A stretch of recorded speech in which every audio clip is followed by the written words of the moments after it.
DG অফিসে যাওয়ার কথা ছিল।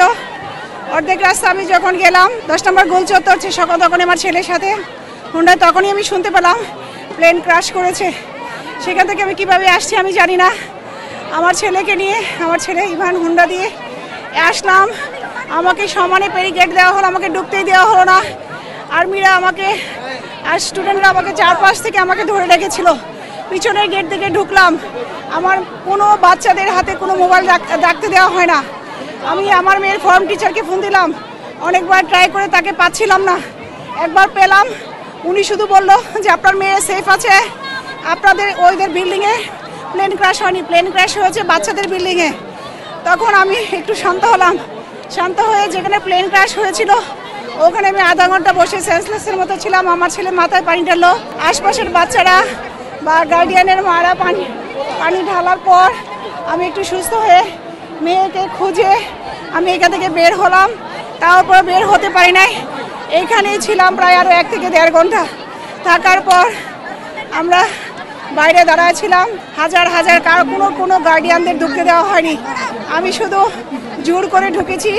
জোর করে ঢুকে আমার মেয়ের সাথে তার বান্ধবীরা ছিল, তাদেরকে নিয়ে আমি পিছনে গেট থেকে বের হয়ে তারা হোস্টেলে ছিল কিছু, তাদেরকে হোস্টেলের কাছে তাদের বলছি তোমরা গার্ডিয়ান না আসা পর্যন্ত বের হবো না। তারপরে আমি ওদিক দিয়ে পুলিশের সহায়তায় বাইরে বের হয়ে যাই। আজকে আমার মেয়ে চলে আসছে এরকম একটা রেড জোন, রেড এরিয়া। আমরা জানি একদম নিয়ার অ্যাবাউট এয়ারফোর্সের কাছে প্রতি 5 মিনিটে বিমান নামছে আসছে। এইখানে এই প্রতিষ্ঠানটা থাকা আমি অতটা ওয়াইজ মনে করি না। যখন আমার মেয়েকে ভর্তি করাই তখন আমি বলেছি যে এই ক্যাম্পাসে না, তোমাকে আমি দিয়াবাড়ি ক্যাম্পাসে ওই 11 নম্বর ক্যাম্পাসে দিব।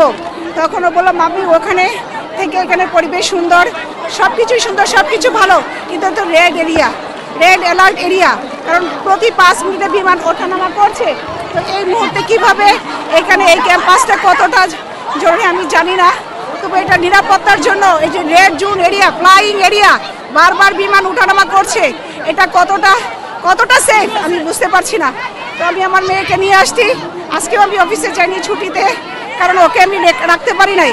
সাইকেলে ছুটি নিয়েছি, ওরা এখানে বসে আছে, ছেলেকে সহ নিয়ে আসছি।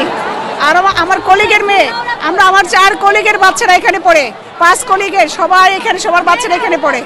সবার 2-3 জনের মেয়েরা ছুটি হয়ে গেছিল, ওরা চলে গেছিল, কিন্তু আমার মেয়ের পরীক্ষা থাকায় ওরা ছিল কালকে। আমরা চাই সঠিক বাচ্চা শিক্ষাতে বাপ মা যেন জানে তার বাচ্চারা কোন বাচ্চা কোথায়, গার্ডিয়ানরা কোথায় মারা গেছে, সঠিক পরিসংখ্যানটা আসুক, সবাই জানুক।